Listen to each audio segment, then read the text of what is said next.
มาขึ้นแล้วตอนนี้ต้องขึ้นแล้วแดดนี่ร้อนเปี้ยงเนี่ยลบอันเก่าออกไปด้วยนะครับ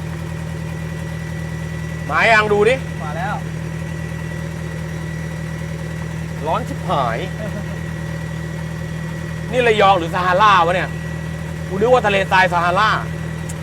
ร้อนเหี้ยๆนี่ฝนตกมากหรือเปล่าที่เนี่ยถามจริงได้รับน้ำฝนบ้างไหมเนี่ยถึงได้ร้อนขนาดเนี้ยร้อนอ่ะแล้วเมื่อกี้เขาจะต่อแอร์ให้ก็ไม่เอาไม่เป็นไรหรอกเอาไงดีทั้งไทยเพื่อนทั้งบ้านยังไงมาแล้วมายังไงมาแล้วไหนดูดิมีโฆษณาด้วยวะเนี่ยโอ้โฆษณาแล้วโฆษณาไปขึ้น Android วะนั่นน่ะดิจัดแล้ววันนี้พี่จัดดีแป๊บนึงเดินหน้าก่อนแก้เขินหน่อย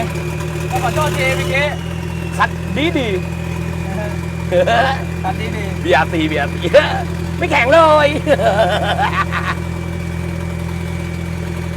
กดไลค์กดแชร์เนี่ยกดไลค์กดแชร์อีกด้วยจอกันดูรถกันอ้าวเมื่อกี้ไม่เห็นเลยเหรอขออีกทีนึงดูปากกล้วย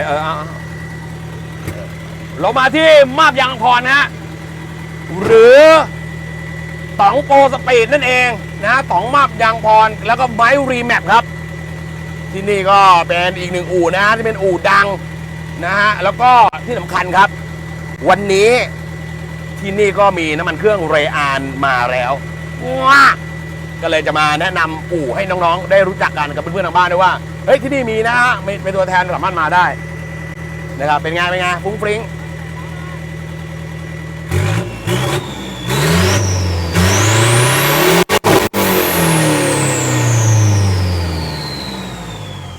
นี่เป็นไงป่ากล้วยป่านู่นป่านี่นั่นแหละอู่ร้อนกดไลค์กดแชร์มาแล้วเห็นไหมสวัสดีครับพี่สวัสดีครับมาตักตายเลยโทรศัพท์ส้นตีนอะไรก็ไม่รู้เนี่ยอีที่ควรเปลี่ยนได้แล้วใช้ได้แล้วคันนี้ใช้เรอาร์ไหมครับแน่นอนอยู่แล้วโตเพราะนี่ชลบุรีมีนะวัยรุ่นป่ายางมีเติมของแล้วขายดีจัดเรื่องจริงนี่ไปถามได้เลยอยู่ในคอมเมนต์เราเดี๋ยวเราจะวนๆไปหาทุกที่ครับนะฮะไปแนะนำกันนะครับทะเลทองเปิดแล้วนะจริงหรือเปล่าไหนวะไปคราวที่แล้วแม่งไม่เห็นมีเฮียอะไรเลยมีแต่ตึกล้างๆนะครับฝากแล้วก็แชร์กำลังใจนะฮะวันนี้กับช่างต่องมาบยางพรนะแล้วก็ไม้รีแมปนะครับคันนี้เป็นรถแข่งนะฮะที่ไปวิ่งสนามบ้านฉางเร็วๆนี้เดี๋ยวลองไปบ้านฉางดูบ้างดีกว่าเห็นว่าเขาเจ๋งนะเรียกร้องกันมาก็น่าจะไปโดนบ้างนะครับสำหรับสนามนี้เอาล่ะเดี๋ยวเราจะขับรถออกไปเทสกันนิดหนึ่งเลยวันนี้เดี๋ยวเอาไม้มานั่งด้วยเฮ้ยแล้วใครขับอ่ะพี่ขับอ่ะพี่ขับเอง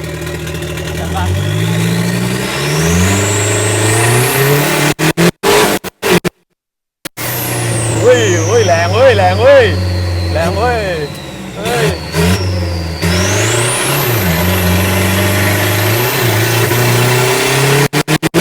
อ้ย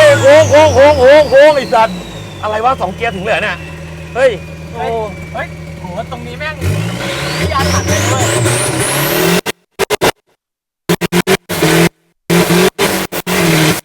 ว้าต้องเบิร์นหน่อยแล้วเดี๋ยวไปหน้าอู่บอกให้มันราดน้ำรอเลยนะมันราดน้ำรอเลยถึงแล้วอาณาจักรช่างต่องนะเขาบอกทะเลทอง1,000 กว่าบาทครับจริงหรือเปล่าเดี๋ยวเราสอดน้ำมันกูหน่อยแล้วแม่งหล่อลื่นจริงหรือเปล่าไอ้ช่างเบียร์เข้ามาแล้วเขาปืนนี่ปาดเลยนะเอาละครับเดี๋ยวถึงแล้ว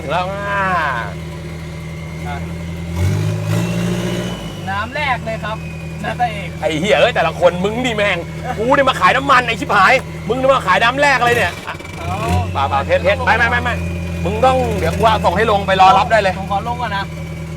แต่ขอลงตรงต้นไม้แล้วถ้าเกิดว่าเราเบิร์นในทรายเนี่ยได้ไหมได้ดิจริงเหรอ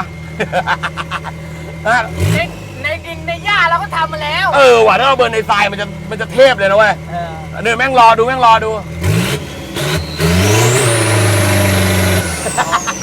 ้ผมลงตรงนี้ดีกว่าเอาสิต้องเอาแล้วเอาไป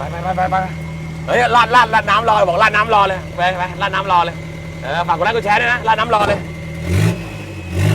เดี๋ยวท้ายเข้าเลยมึงบอกให้เขาโบกเลยท้ายเข้าเลยโอ้ย ตรงไหนด่าด้วยตรงไหนเอาท้ายเข้าตรงไหน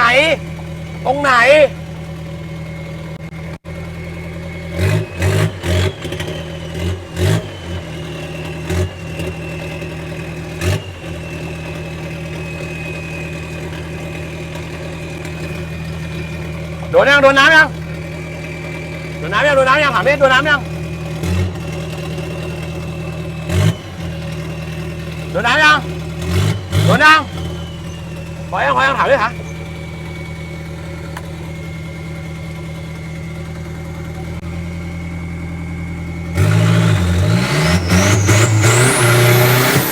อะไรวะเนี่ยเอาใหม่ทีอะไรวะเนี่ย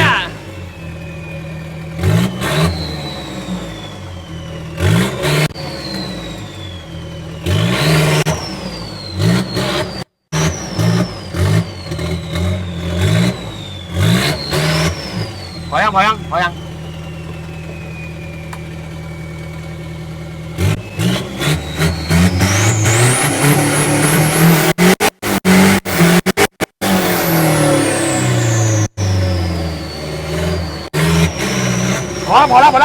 วรถมันจะเอาอย่างเดียวเ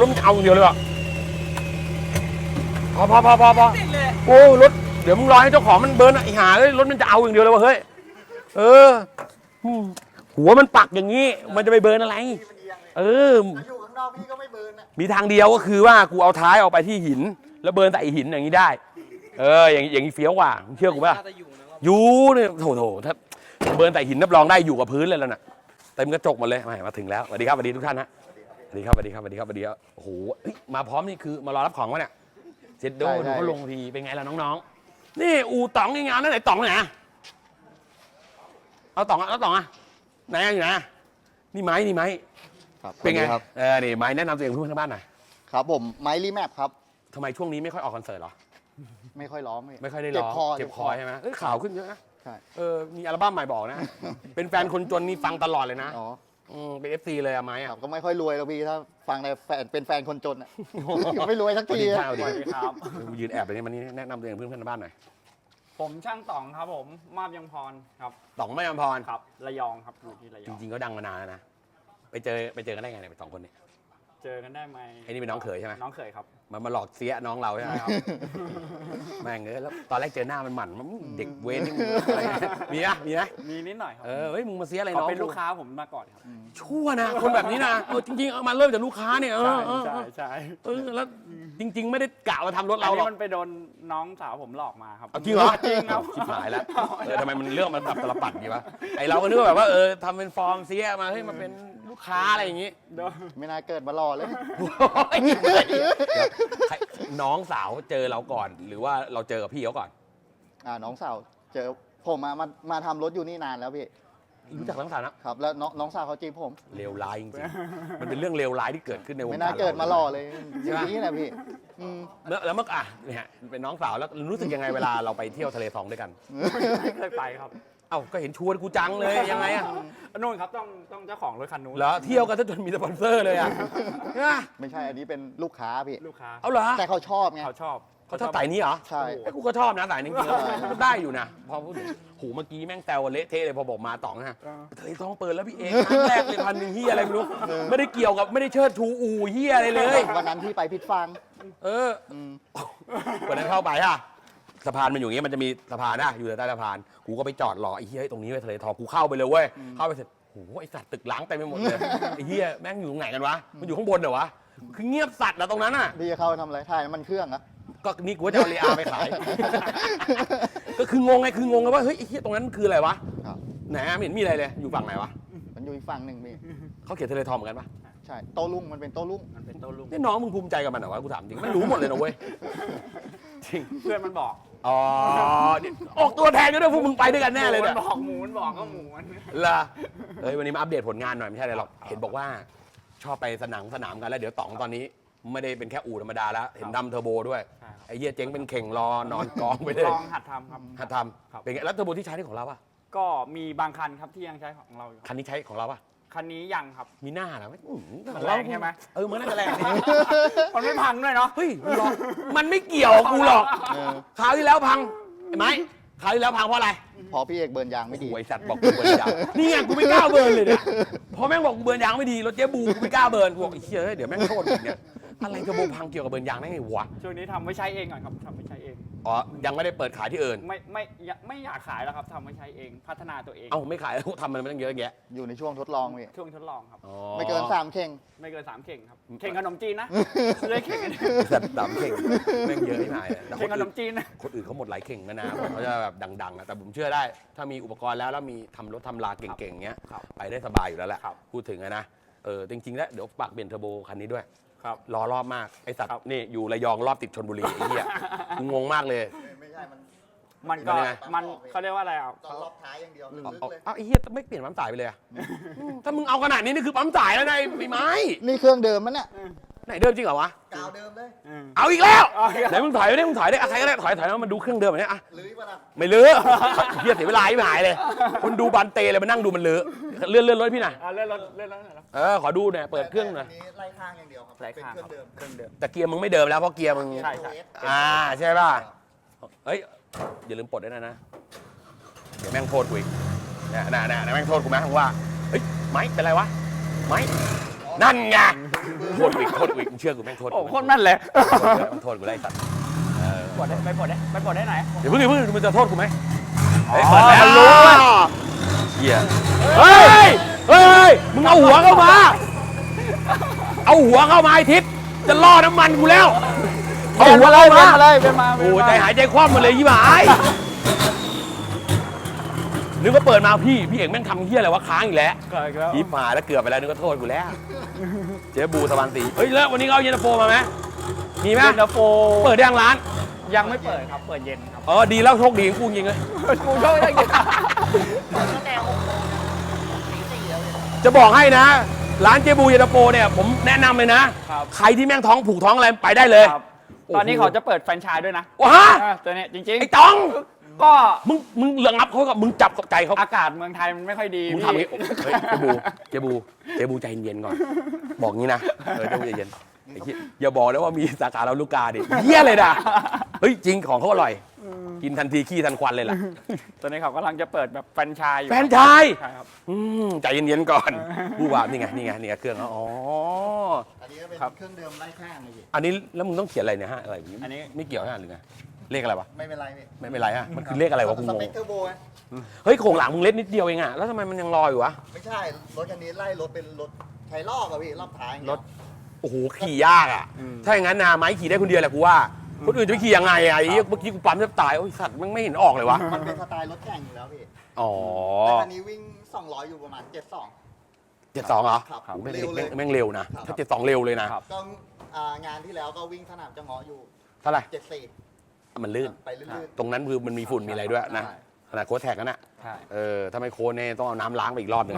เอาจริงพูดถึงอย่าลืมนะว่าแท็กเขามันมึงอย่างนี้มันมีทรายมีอะไร ครับ แต่ผมว่าต่อไปในอนาคตเขาน่าจะปูพื้นปูนนะ ดูแล้วล่ะ น่าจะพัฒนา อ๋อ เนี่ยเหรอ เอ้ยแล้วอ้าวแล้วอย่างนี้สไตล์แบบนี้ใช้กับรถบ้านไม่ได้เลย มันก็จะมีอีกสเปคหนึ่งครับเทอร์โบก็อีกสเปคหนึ่งครับ อ๋อ อีกสเปคหนึ่ง ใช่ เทอร์โบรถบ้านต้องเป็นไง มีตัวอย่างไหมไปเดินไปดูกันไป ในห้อง เอาของเรามีเมื่อไหร่เทอร์โบสเปครถ มี บ้าน ครับ มีไหมเนี่ยที่กองๆเนี่ย ก็ อันนี้กองนี่คือเจ๊งแล้วเหรอหรืออะไร กำลังทำครับ กำลังท ใช่ ำนี่นะ เนี่ยครับอย่างเนี้ย อันนี้เทอร์โบรถอะไรอะ จะเป็นปาก ใบสองชั้น 42ครับผม ไอ้ตัวนี้ใช่ไหมเอ้ยมึงมีฝาป่ะพี่จะต้องไปตรวจปากรุ่นที่อะไรนะ 40.5 มีฝาเดิมๆที่ไม่ได้ที่เจ๊งๆแล้วมีป่ะพี่ต้องเอาไปครอบอ่ะ มันก็ เดี๋ยวก่อน พอมี เดี๋ยวจบแล้วค่อยคุยกัน มันก็พอมีอยู่ครับ เพราะว่าอ๋อหูแสดงว่าเยอะเลยหลายเข่ง เนี่ยครับกองเนี่ย คืออย่างงี้พี่จะเอาไปตรวจในรุ่น 40.5เขาก็ต้องเอาฝาครอบ ใช่ ข้างหลังแต่ไส้ในไม่เอา ครับ แค่ตูดกับไอ้นี่ ใช่ครับ นะฮะอ๋อนี่อันนี้คือสเปคไหนไม้ต๋อง ปาก42พี่ ปาก42 เดี๋ยวก่อนพวกมึงแข่งอะไรกันวะบางทีกู มัน งงเว้ย รุ่นมันเยอะครับ บางทีแม่งโทรมาว่าไอ้โอ๊ตไอ้เนี่ยเขามันวิเขาเร็วอยู่ในโอ๊ต พี่TNO TNO โทรมาพี่เอกครับเปิดรุ่นเนี่ยนะฮะ 40.5 กูก็งงเว้ย 40.5 อะไรวะ ไหนมึงส่งโทรโบมาดูดิ ครับ เขาบอกว่าปาก 40.5 ใช่ไหมวันนั้นคุยกับโอ๊ตส่งโทรโบมาปั้งไอ้เหี้ยแม่งบานนี่ เฮียอย่างนั้นไม่ใช่ปาก อืม 40.5 ปาก 40.5 คือต้องตรงๆเป็นปาก ใช่ ตรงอย่างเงี้ยแล้ว ใช่ ปากตรงเนี่ยเราวัดกับ ใช่ ปากตรงใน ใช่ ที่ ใช่ใช่ 40.5 ก็คือมันจะรูประมาณแค่นี้เอง ใช่ใช่ครับ แต่ถ้าเกิดว่าปากบานนะคุณจะไปวัดยังไงอ่ะ ครับ โอ๊ตบอกว่าเฮ้ยพี่เขาเอากระบอกยัดมันไม่ได้นะ อืม นั่นมันเกือบโดนหน้าใบแล้วเท่ากับเรามีร่องกันเซิร์ชอ่ะจริงป่ะ ใช่ ถ้างั้นทุกคนแม่งวัดตรงนี้หมดเลยนี่จริงป่ะนี่ก็ไม่ชนใบ ครับ ถ้าขึ้นมาอีกหน่อยอ่ะ ครับ ไม่ได้น้องๆต้องทำความเข้าใจเรื่องตรงนี้ก่อน ปากเทอร์โบคือตรงนี้ วัดลงไป ใช่ครับ 5 มิล ครับ 5 มิลต้องไม่มีเทปเปอร์ ครับ ใช่ป่ะ ครับ เราวัดลงไปเลย ครับ นั่นแหละเขาเรียกว่าถึงจะเรียกว่าวัดปากจริง ใช่ ๆ บอก ครับ ไว้ก่อนเดี๋ยวจะเข้าใจกันผิด กติกามันมีหลายอย่างนะ วัดใบ วัดใบ ย่อ วัดใบชัวร์เลย วัด วัดใบนี่ ยอ จบเลย วัดปากทางเข้า แต่อันนี่เขากล่าวว่าให้โมใบได้ แต่ไอ้ปากทางเข้าถ้ามันปากขนาดเนี้ย ครับ ผมบอกก่อนนะ อันนี้ไม่ใช่ อืม ถ้าเกิดผู้จัดท่านใดที่เขาเรียกว่าเอาอะไรนะ ท่อวัดอะ ครั ผิ บ ดนะ ครับ มันคือการวัดที่ผิดอย่าลืมสิผมจัดรุ่นนี้มาตั้งแต่เผลอๆผู้จัดบางคนไม่งั้นไม่เกิดมาเลย ครับ จริงผมจัดตั้งแต่พีระแล้วไอ้รุ่นปาก41 44 46 50 ผมนี่จัดมาก่อน ตั้งแต่สมัยกับพี่จิตรเมืองการที่ ครับ ระดับพีระ ครับ จริงไหม ใช่ครับ เขาไม่ได้ตรวจกันแบบนี้ ใช่ ถ้าเกิดจะกระบอกวัดเนี่ยเตเปอร์ปากไม่เกิน 5 มิล ครับ แล้วก็เอากระบอกทรงตรงวัดเข้าไปเลย อันนั้นก็คือรับรองได้ถ้าไม่ชนใบ ครับ ถือว่าถูกต้อง ครับ นั่นคือการวัดปาก แต่ถ้าเกิดว่าปากเปเปอร์เป็นปากกระโถนอย่างนี้ มีป่ะเรามีบ้างไหม ว่า สไตล์เงี้ยสมมติ สไตล์นี้ อุ้ยชิบหายแล้วหลุดเอาโอ้โหเนี่ยสไตล์เงี้ยให้ดู อย่างนี้ไม่ได้นะ ครับ อย่างนี้ถือว่าเกินแล้วนะที่ ใช่ 50 กว่านี่ ใช่ครับ50 ถูกไหมครับ ใช่ครับ จะไปวัดตรงนี้ก็ไม่ได้นะ เพราะ ใช่ เตเปอร์มึงเกิน 5 มิล ใช่ครับ บอกไว้ก่อนบอกผู้จัดไว้ก่อน บางท่านจะได้เข้าใจไม่ใช่ว่าไอ้ชิบหายวัดกันไปปากไม่เกิน 41 ไม่เกิน 41เฮียอะไรอ่ะบานขนาดนี้อย่างนี้เกินนะครับน้อง ครับ ๆอันนี้บอกกันไว้ก่อนไม่ได้มาตำหนิหรืออะไรบางคนเขาไม่เข้าใจ ครับ นะฮะแล้วก็บางทีฝากไปถึงผู้จัดด้วยว่าเอ้ยมันถ้าคุณจะวัดปากเทอร์โบนะไอ้คำว่าปากเทอร์โบต้องเป็นปากตรง ครับ แล้วก็เทปเปอร์ไม่เกิน 5 มิลแล้วก็ถึงกับกระบอกเตียบตรงนี้ไม่ถึงใบโอเค แล้วก็ จบ รุ่นเยอะจัดเลยอ่ะ เยอะจัดไว้เฮียกูงง ไม่รู้ทำอะไรไม่ถูก แต่ทิศทางใต้ 40.5 เขาอะคือเขาเป็นเทอร์โบแท้เลย ใช่ครับ ฝาหน้าตีแท้ เอาฝาหน้าครอบ เขาครอบเลยแล้วข้างหลังก็ครอบเลยของหน้าของหลัง แล้วมุมต้องไม่ติด ถูกต้อง ใช่ นี่แหละอย่างนั้นถูกต้อง ใช่ครับ มันเป็นการวัดวิธีที่ถูก ใช่ แต่จริงๆแล้ว ถ้าจะเอาสเปคนั้นนะไม่ต้องใช้ฝาครอบเราวัดยอดใบก็ได้ถอดไฟเดียวแล้วก็เอาดิเวอร์เนียจับ ใช่ครับ มันก็จบเหมือนกัน ใช่ ต้องกำหนดมาเลยว่าใบเท่าไหร่ ครับ แต่เดี๋ยวนี้ไม่มีแล้วมั้งใบเดิม ไม่น่ามีแล้ว อย่าง2โมนี่มีใบเดิมไหมล่ะ ไม่มีเลยครั โอ้โหดูดิเนี่ยเบอร์เดิมเมื่อไหร่สัตว์ เดิมครับ อันนี้เดิม ได้ใช่เดิมอเมริกา เดิม CNC โอ้โหอุ้ยชิบหายเดิมบิลเลตเลยในอย่างนี้แม่งใบอย่างนี้เท่าไหร่ไม่รู้ว่างไหม ประมาณ บอกได้ไหมหรือไม่ต้องบอก 50 กว่าครับ แล้วแต่นะ50เท่าไหร่ก็แล้วแต่จะมีแล้วที่บอกว่าทำเองคือทำอะไรอ่ะยังไม่เห็นทำอะไรเลย ก็เนี่ยมาครับมันจะเป็นงานดิบงานอะไรพวกนี้หมดเลยครับ แล้วก็ มาขึ้นใหม่หมดเลยครับทำให้มันเป็นรูปครับ เข้าใจแล้วเอาเทอร์โบเนี่ยมาโมดิฟาย ครับ เอ้ย ก็คือเอามันเป็นชิ้นส่วนเราเป็นหน้าที่ประกอบกึ่งประกอบอะไรเข้าไปครับ ตามสเปคอะ ตาม แต่ข้างในเราโมเรียบร้อยแล้ว ใช่ครับข้างใน เอา เราก็แล้วแต่สเปคใครสเปค แล้วมันจะเสียเป็นเข่งได้ไงวะ ก็ ยังไม่เสียพี่ มัน เอายัง มันก็ต้องลองครับ มันต้องลองครับมันต้องลอง เทอร์โบเหมือนกันนะแต่มันอยู่ที่การโมดิฟาย ครับ เพราะฉะนั้นเนี่ยเก็ตกับความเข้าใจที่ถูกต้องนะเกี่ยวกับเรื่องการที่บอกว่าไอ้ปากไม่เกิน 40.5 41อะไรอย่างเงี้ยแต่ทางใต้เนี่ยอันนี้เขาวัดคือชัวร์เลย ครับ ก็คือเขาฝาครอบเลย อันนั้นคือเท่ากับสเปคเดิมไม่แหละ ใช่ครับตอนนี้ก็วัดว่าเขาเรียกว่าอะไรอะไปไกลได้แค่ไหนครับ ยังไงวะ 60 ฟุต อืม 100 เมตรครับ ตอนเนี้ยลองเทอร์โบอยู่ ว่ามันจะอยู่ได้ไหม มันอยู่ได้ไงวะไอ้ที่หาย แต่ลูกแรกไปแค่ 60 ฟุตครับทวดแล้ว นี่ทำทั้งF5 ทั้ง 3,000 ทั้ง ทำหม โบเดิมเลยเหรอ ครับ เว้ยเนี่ยมันดีอย่างหนึ่งนะครับ คือการโมดิฟายนั่นคือทำของเดิมให้แม่งแข็งแรงขึ้น ใช่ ไม่งั้นนะลูกค้ามาทำรถนะแย่เลย แย่ครับ เหนื่อยนะเว้ย เหนื่อยครับ จริงนะฮะนี่พูดถึง FT ทะเลทองเอาซะหน่อย แอ อัน ป นี้ ตี้ทะเลทอง เป็นงี้เป็นไงผลงานเป็นไงบ้างวะคันนี้ ผลงานตอนนี้ก็พอได้ครับ พอวิ่งได้อยู่ คันนี้ย่นใช่ไหม คันนี้ ย่นเผา ย่นเผาครับ ให้ดูก่อนอันนี้เป็นความรู้นะครับย่นเผาคือเซนเตอร์ล้อมันจะไม่ได้อยู่ตรงกลาง บางคนก็งงย่นเผาย่นอะไรมันไม่ได้ผิดนะในกติกามันก็วิ่งเขาไม่ได้ห้ามแต่อันไหนห้ามก็คือตัวนี้ เห็นไหมปกติล้อไม่อยู่กึ่งกลาง ครับ สังเกตเอาง่ายๆแต่บาง ตอนนี้กติกามันเปิดหมดแล้วพี่ มันเปิดหมดแล้ว ให้โยนเผาได้ นี่ ให้ย่น เรา ได้ บอกเพื่อนๆทางบ้านว่าไอการย่นเผามันคืออันนี้เดี๋ยวบางคนจะงงย่นเผาดูไงวะดูเพื่อความสนุกเวลาดูรถแข่ง ครับ นี่มันจะติดเข้ามาชิด ใช่ ๆแต่ถ้าล่นอีกตอนแรกเขาบอกว่าเขาจะย่นมาถึงตรงแคปเลยกูงงนะ มันจะย่น ได้ ได้ เอาต่องจะเกิดไหมไงจะย่นถึงตรงนี้ มัน ได้ จะย่นได้ยังไงอะพี่ ไอ้ตัดกระบะทิ้งเลยคิดดีกว่าทะลึ่งจริงเลยนี่คิดอยู่คันนี้สถิติเวลาเป็นไงบ้าง อันนี้วิ่ง 400 อยู่ 10.5เลย เฮ้ย10เลยเหรอ 2,500นะ หนังเปิดเครื่องนี้เปิดเครื่องเอ้ยคันนี้มัน1.9เก่าไม่ใช่เหรอวะ ไม่ใช่ครับ ใช่เหรอ เจ้าของตอนนี้อยู่โรงแรมอยู่มั้งครับเนี่ยตอนนี้ เอาอีกแล้วเหรอ จองเด็กไว้กูป่ะเนี่ย อ๋อ เป็นเครื่อง2005บ้าพลังที่เขาว่ากัน ครับ กำลังฮิตนะครับ รุ่นโชคคู่โชคอะไรของเขาป่ะ ใช่ครับ ใช่ใช่ เอ้ย ดีนะ อันนี้วิ่งเหล็กโชคู่ อย่างเงี้ยดีผลงานของคนทำโชคจะได้แบบเฟี้ยว ใช่ครับ ถูกป่ะ ใช่ อย่างนี้เราบอกได้นะ ใช้โชคอะไรยังไงพูดได้นะ ใช่ เราสามารถพูดได้ะ คันนี้ก็เป็น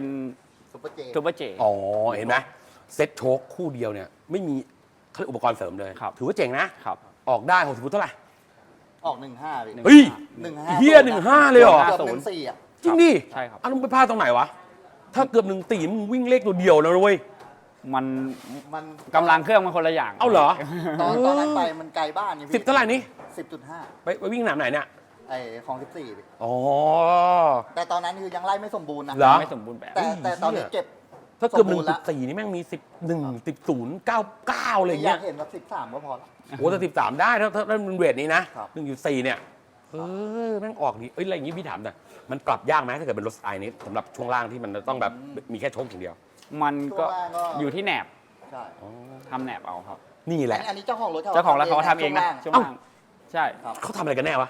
ก็ FT ทะล เส้น ทอง แหนบอะครับ ตอนนี้เขาเปิด เขาเปิดร้านยาง อ๋อชื่อร้านอะไรบอกได้ร้านอะไร ร้าน เจจ่ากันยาง เจจ่ากันยางอยู่ที่ปลวกแดงครับ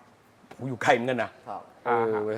เฮ้ยเซตอัพดีว่ะ นี่แหละมันคือรถบ้านของจริง ครับ นะครับถังน้ำมันที่เดิมป่ะ ที่เดิมครับ นี่แหละนี่คือรถบ้านแท้ ครับ แต่ก็ย่นเผานะมันก็ไม่ได้ปิดอะไร ครับ ใช่ นะ เราตามกติกาครับ เปิดอยู่แล้ว โอ้โหแล้วแม่งออกดีมากเลยนะ 15 เนี่ย ครับ ที่เอาจริงๆนะเกือบ14 เนี่ย ครับ เจ้างอก็ออก15นะ เฮ้ยลื่นๆนะนั่นนะ ใช่ครับ โอ้เจ๋งว่ะ งานที่แล้วออก15 แต่คราวเนี้ยที่เหลือก็มันจะสปรินตรงไหนก็แล้วแต่ละ ครับ อยู่ที่สภาพการถนนแล้วการขับแล้วก็เครื่องยนต์ มันก็อยู่ที่หลาย ๆ อย่างเนาะพี่ เอ เนาะ อเว้ยเจ๋งว่ะเซตอัพดีว่ะ ครับ อันนี้โชคคู่เดียวหมดเลยเปล่าวะ โชว์คู่เดียวหมดเลยครับ นี่ครับคันนี้ก็ มีแต่รถไม้อย่างเดียวที่ไม่ใช่โชว์คู่เดียว โอ้ยคันนั้นอย่าไปพูดถึงแม่งเลยพังอยู่นะ แล้วมันยกเครื่องลงอ่ะพี่เอกมายกเครื่องลงเลย คันนี้ก็ เลวจริง ถเหล็กโชคู่ครับเนี่ย อันนี้ก็โชคคู่เดียวเหรอเนี่ย อันนี้ก็ช่วงล่างเจ๊จ๋า ครับ เหรอ เจ้าลังเจจ่าเหมือนกัน เท่าไหร่เวลา คันนี้วิ่งอยู่6 ยังไม่เคยไป ยังไม่4ใช่ไหม ยังไม่เคย เฮ้ยเจ้า6-400นี่แม่งก็10ได้นะ 10 ต้นนะครับ 10 ต้น เลยนะทำเป็นเล่นไปใน ครับ เลข6เนี่ยรู้ทรงเลยอะ ครับ โอ้แม่งแรงว่ะไป400มั้งดิว่างๆไปฉาย ยังไม่ แส มีโอกาสครับ เออ ช่วงนี้ฝนตกบ่อยพี่ ฝน อ่ะ ต เดี๋ยว ก กูมาสร้างสนามให้ข้างๆบ้านมึงเนี่ยเดี๋ยวก็ชัก เขาพายเรือกันหมดแล้วเนี่ย เฮ้ยไม่ต้องกลัวหรอกเดี๋ยวได้น้ำมันดีๆนะเฟี้ยวเลยว้าเฮ้ยนี่เจ๋งเอาแล้วมีทำรอบๆด้วย ทำครับรถ เหรอ เราก็ทำอยู่ อ๋ออันนี้ใครขับใครวิ่งยังไงไหม ดิ ช่างไม้ ไม้ ครับ เหรอ โอ้โห ครับ จะฟังเหรอพี่ เอ้ามึงขับเองเหรอเนี่ย โอ้ ใช่ จะฟังเหรอ ช่วงห้าวไงช่วงห้าว เป็นไงบ้างอะ ครั้งแรกที่ผมขับนะ เป็นไง ยางไม่วอร์มเลยปุ๊บโยนเอสปุ๊บกระทืบปุ้น เป็นไง หลุด แพง เนี่ยมึงก็ไปสร้างความเดือดร้อนให้เขามึงก็ไปสร้างความเดือดร้อนให้เขาถมถุยเนี่ยเสียชื่อกันไปหมดเลยเว้ยโอ้โห แต่พอตอนแข่งก็วิ่งปกติเลยพอวิ่งตามเขา มึงเบิร์นทิ้งก่อนเนาะมึงต้องเบิร์นทิ้งก่อนสายแดกเราต้องเบิร์นทิ้ง ครับ ใช่ นะ ผมรอทางตรงอย่างเดียวเลย อ๋อ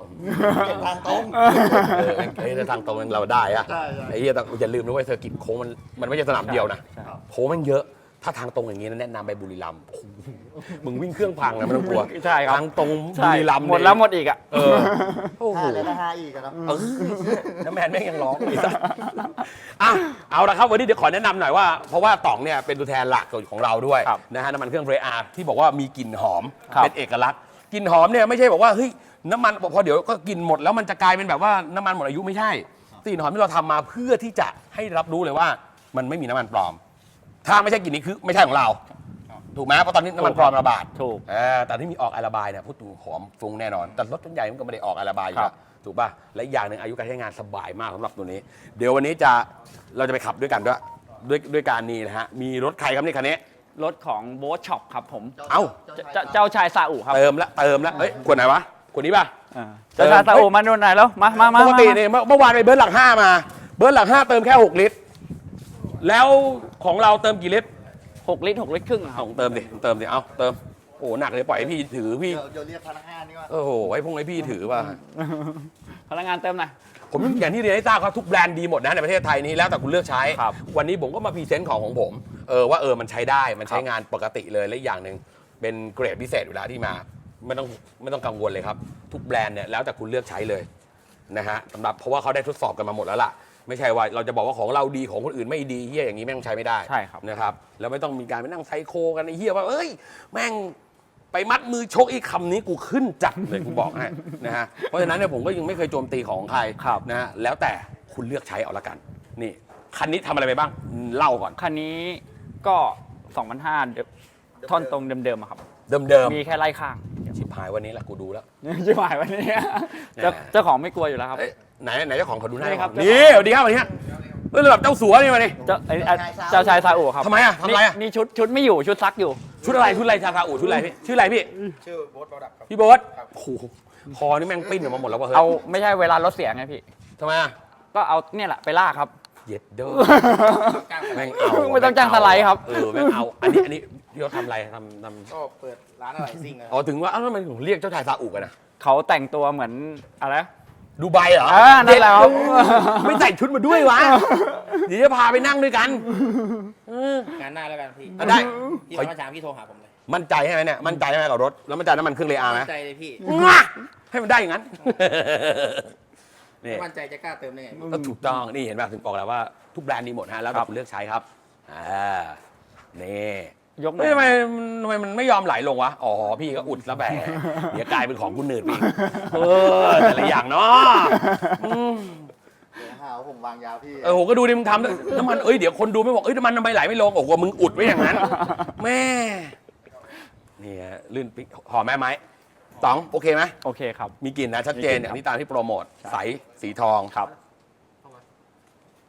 ก่อนว่า วัดก่อนไหมเพราะว่า6 ลิตรนะอันนั้นน่ะ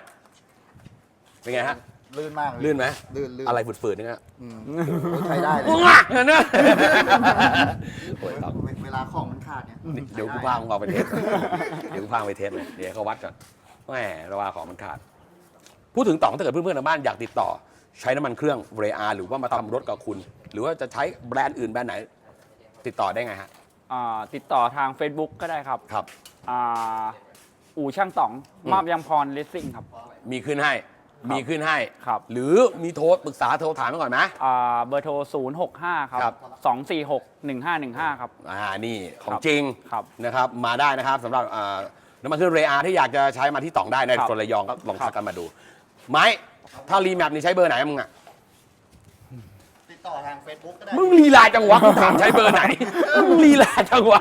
โอ้โห ก็ติดต่อทาง Facebook ก็ได้ครับ เฟซอะไรครับ ไมค์รีแมป มีไหมมีแหมนึกว่าเอาต๋องมาอย่างเดียว ไม้รีแมปเบอร์โทรก็ตามในเฟซเลย ทำงานบ้านดี เอ้ยทำกันบ้านดีเตรียมมาเรียบร้อยเอาละครับฝากไว้ด้วยครับ2 คนน้องๆในวงการเราน่ารักมากๆนี่แหละฮะอู่จริงๆเขาไม่ได้ใหม่นะครับ ต๋องเขาหยุดไปนานเพราะเขาป่วย ครับ ไม่งั้นเนี่ยสะเทือนผมรู้จักต๋องมาต้องมี 4-5 ปีที่แล้วนะครับ ตั้งแต่สมัยทำรถแบบแข่งกัน ใช่ ยุคก่อนนะ ใช่ครับ แล้วต๋องก็หยุดไปนานเลย ครับ ก็กลายเป็นไอ้นี่แทน อาจารย์นี่ไปดันน้องเขา ก็ยังไม่รู้เลยนะตอนแรกอะยังไม่รู้นะว่าน้องเขยอะไรอย่างเงี้ยอ่ะไปเดี๋ยวเราไปทดสอบกันต๋อง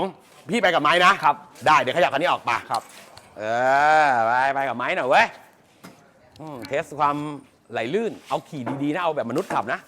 นะ ใช้ขับเนี่ย มึงขับก็ได้ อ๋อ เฮ้ยมึงไม่ต้องออก60 ฟุตกับกูนะขอร้องเลยไอ้ห่านี่รถบ้านนะนี่รถบ้านจริงๆ ถึงบอกไงว่า ใช้ได้ทั้งหมดฮะรถบ้านรถแข่งแล้วแต่คุณจะเลือกใช้ครับอะไรอ๋อโอเค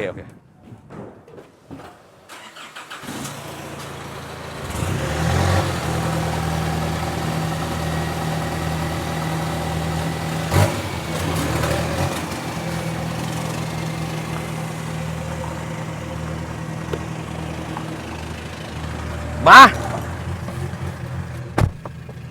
แม่ง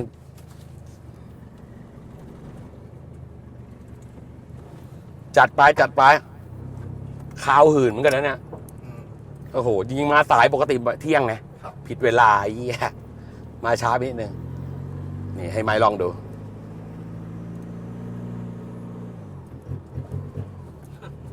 เฮ้ยอะไรวะเร่งรอบมีเร่งรอบจ้ะ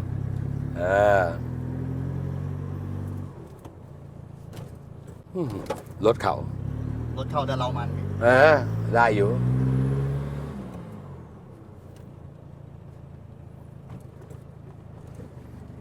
จัดสักหน่อยลองดูว่าขี่ยังไงเป็นยังไง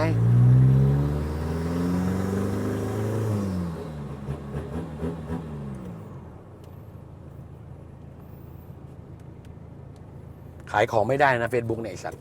แม่งโอ้ไอ้ไม้มึงขับอย่างนี้จริงเหรอวะรถบ้านมึงอะมึงขับอย่างนี้จริงเหรอวะฮะนี่มึงไม่ใช่รถบ้านไรไหมโอ้โธ่มึงออกตัวกันอย่างนี้จริงเหรอไฟแดงอะบ้าหรือเปล่าโอ้โหให้ตายเถอะ ผมก็เทสรถแบบนี้นะ ไม่ใช่มันรถบ้านเป็นไงได้ไหม ได้พี่ โอเคไหมเครื่องไม่หนืดนะครับ โอเคปกติขับดีเพราะว่ากูอยู่ต่อไปไม่ได้แล้ว ครับ แม่งเดี๋ยวจะไปกันใหญ่เอาละครับฝากด้วยครับเพื่อนๆทางบ้านน้ำมันเครื่องเรอาฮะมาได้เลยฮะที่อู่ไม้ฮะไม้รีแมปแล้วก็ต๋องมาอย่างพรวันนี้ขอบคุณไม้มากสวัสดีครับ ครับสวัสดีครับ กูต้องรีบจัดการกับมันหน่อยเฮียแม่งไม่ไหวแล้วไอ้สัตว์แม่ง ฝากงานกันดิ พอละไปเลยเดี๋ยว